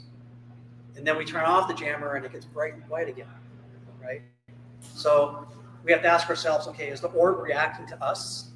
Is our equipment affecting our equipment in a way we don't understand and it's all just inside our own stuff? Like this isn't really happening, as in the orb is there, but it's not reacting to us. There's a lot of unknowns here because we don't have a lot of data, enough instances to really derive all the facts and understand completely, right? And civilians can't do jamming, so it's against the law. So you can only do it when you're doing it with the government, right?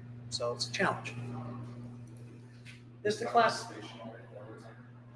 Yeah, for like 4 hours. I'm sorry, go ahead. Was the government not aware if someone else in the government was doing it or not? Like, are you sure it was like aliens? Well, I've never said this is aliens. Oh, okay. I have no knowledge or belief of what it is, right? That's not true. I think there's some made in America.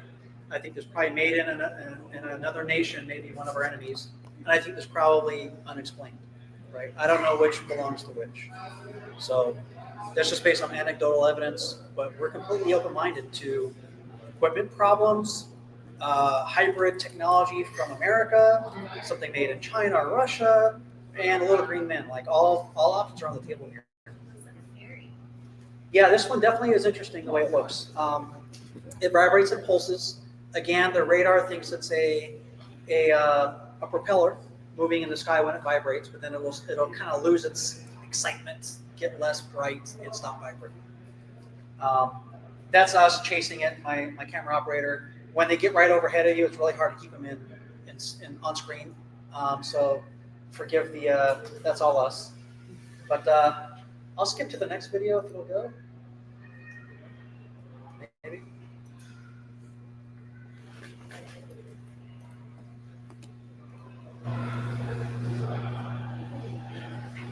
Here's the same class of UAP on a different day. It's interesting to note atmospheric conditions change. Every time we're running operations, we'll see birds, planes, balloons, drones. We record all of that data because we think it's important to have, okay, I'm seeing this unknown object in the sky. And earlier that day, I saw drones and planes and birds in the same atmospheric conditions. So let me record the knowns so I can understand more about the unknown on that day in those conditions, right? So we have a very large library of prosaic objects in the sky that are very documentable and researchable to understand size, airspeed, ground speed, all that stuff, right? And RCS. So this will play through for a minute. This one really starts vibrating really hard. It's vibrating, it's not the camera. We know it's not the camera because we run tests. We've actually switched out camera balls just in case it was us. We're like checking. But we'll sit here and follow a drone or an airplane all day long and no vibrations. And then this UAP comes into the picture and it's vibrating really fast, really hard. So I'll let this play another minute or so. And then I think partway through, you see how it's appearing and disappearing? That's atmospheric conditions, I'm confident. We have this in multiple bands. So this is EO, or electro-optical. Hey, James, can you put this on? For the recording?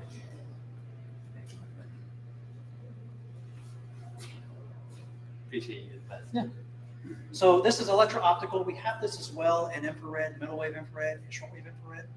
So in those bands, you're not seeing it get dim. I'm pretty sure that's the dust or just the haze in EO preventing us from seeing it fully. So in other words, I don't think it's disappearing. So you see it like get excited, you know what I mean? Like it fills full of energy, makes a lot of bright colors, like a kaleidoscope or prism looking thing. And then it gets dim again, it's vibrating as much. And it goes through these cycles almost as if it's creating some kind of energy, and it rides that energy for a certain amount of time until some kind of system exhausts itself, and then it goes calm again. So is it a chemical reaction? Is it an engine? You know, who knows, right? So again, I need the science team to educate me on what that can mean. And we're looking for the right group to help us understand some of these things, right? We don't have all the answers. In fact, we have very few answers. We have a lot of questions, right? And we could probably diatribe all day on all the things we don't know, because the things we know are so few.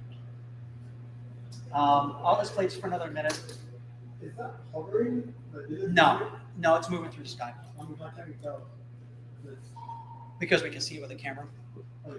Yeah. Normally, this is the clean view. Normally, there's a reticle here, GPS location, azimuth, angle. Like normally, the dirty view has all that, so you can actually see the data as it moves through. And line is having more questions than answers. This whole phenomena is inquiring into the mystery. There's a phenomenal mystery going on. It invites us to ask, who are we and how are we asking questions? It's kind of in the direction of psionics. Could you say more about what's been changing, or how has that brought more excitement into your company, and what might be the next steps for that to inquire into all of the questions that are being asked? So we've arrived at the dog whistle, and the dog whistle is, to me, an off or on switch. There's variations and flavors of it, and under the right conditions, we can do different things and attract different classes of UAPs that will behave differently. So they do react to the dog whistle, but the dog whistle is off or on, right? I either turn it on and UAPs come, or I turn it off and they don't come. Psionics were trying to arrive at a similar construct. Rather than understand how psionics works, why it works, we just want to know, does it work? Can I say yes, there's more high probability of exciting things or more UAPs to come or things to occur if psionics are present? Or do I have to say no, that they don't? It's an off or on, it's a yes or no for us. All the shades of maybe, we're not really worried about the maybes. Like, it's such a complex topic that it's really hard to unravel the truth into full truth. We just want to know, is it a yes or a no on probability of it being successful or not successful for UAP activity.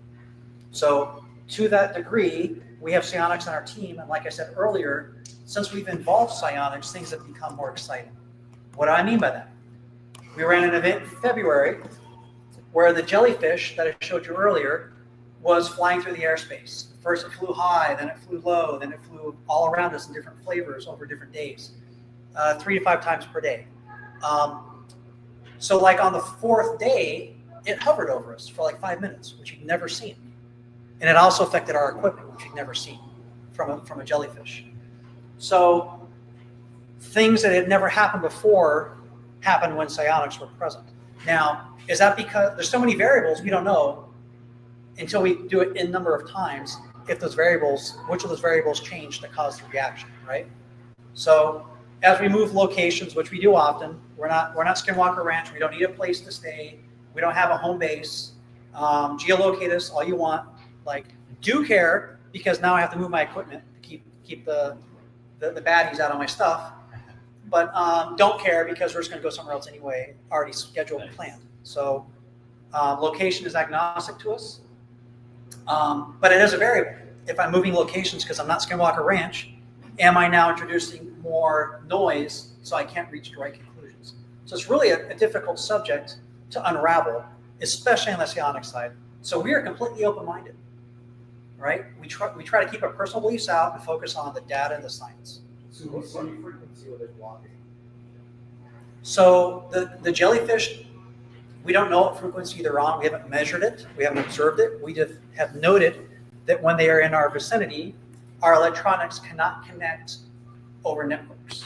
So we think that they're inducing some kind of interference through our shielded cables, double shielded cables, to cause our remote equipment, as in 100 meters away, to disconnect from us, right? Unlike the Class 6, the Class 6 hits us with directed energy attacks and turns off our equipment.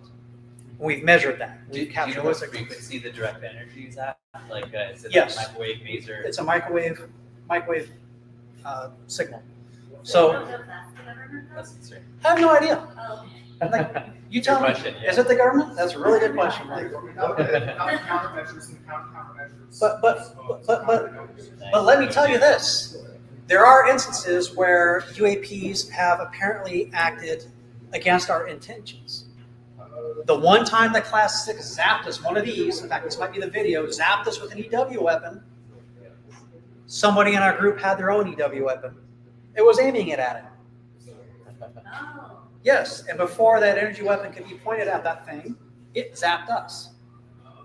James, was the intent to aim it at the thing? Like, do you think it could preempt? I don't know. It happened once, and again, civilians can't use energy weapons. Right. The government can, I can't. Yeah. And you have to have the right conditions. Recommended. Yeah, you have to have the right conditions to test the hypothesis. And frankly, if it zapped me back or before it was zapped, right? Because I was at the vehicle when it happened. Right. We had 3 or 4 disparate systems not connected. They all powered OFF off together. And the last thing we saw was a very specific waveform, a very specific protocol, at such high energy levels that it turned everything off. Right? Do you think we can produce those frequencies with the energy like that we produce? Like, because one of the biggest problems with directed energy weapons right now is that you need like nuclear power for like the really. No, you think of EMP? I'm talking about high energy microwave. Gotcha. There's a difference. Gotcha. So think like a transceiver, like a radio transceiver with an amplifier, throwing out 1,000+ watts on a narrow band directional antenna. Gotcha. So very powerful, concentrated, like little microwave energy. Yeah. So like the kind that would knock satellites out of orbit. No, I don't know if they do that, but powerful enough to interfere with electronics and cosmos. What would that be? Counter protests in some countries. No, I hope not, because it'll cook your brain, right? They did it in So- Serbia recently. Yeah, that was a different kind of weapon. But yes, Was that a sign? it was a sonic weapon. Sign. Okay. So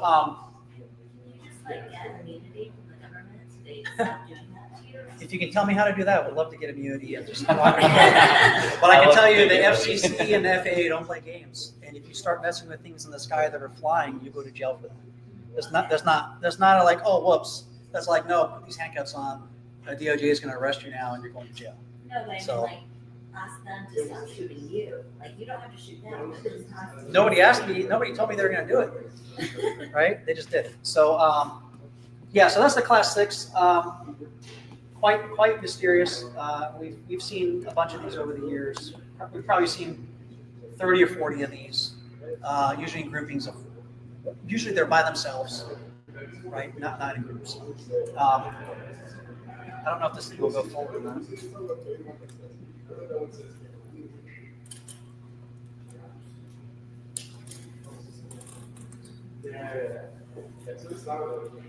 All right, this is a group of Class 1s flying in formation. My guy that discovered these actually thought it was a stealth bomber.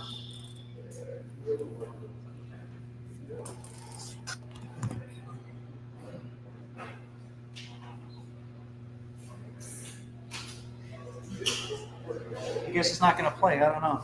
You got any magic tricks for an iPad to play video? I can take if we take a break, I can get the actual video itself and put it on the computer and show that too. Yeah, we can do that. So- we do have the projector on the big screen too. I think it's because it's trying to upscale the image to this TV, and I think that's crashing the GPU or whatever. So, basically, what you're going to see or would see is there's about 20 or 23. I forget. I counted all the dots one time. They're flying in a V formation, and what's really interesting is as they fly, they're not flying that fast. They'll fly for about 2 minutes, and then the UAPs on the edges here, one here and one here, will start to look like they become unstable and then fall out of the formation. And when they do, the whole formation falls apart. This big gaggle looks like a shotgun blast in the sky. They all fall apart, right? And they stay that way for about 30 seconds. And then they reassemble back into the V, right? And they do that over and over. They're doing things that birds don't do. I'm not hanging my hat on this. If someone comes along and says birds, okay, it's birds. I don't think it's birds. It's doing things. They're flying in ways I don't see birds flying. So, yes. Yep. Yep. In fact, later on, they don't form the complete V. They form like a bat-looking symbol. I don't know, Batman's up there, or like a bird. You know, like a big drawing of a bird. So they don't always get back in their clean formation. Yes, sir.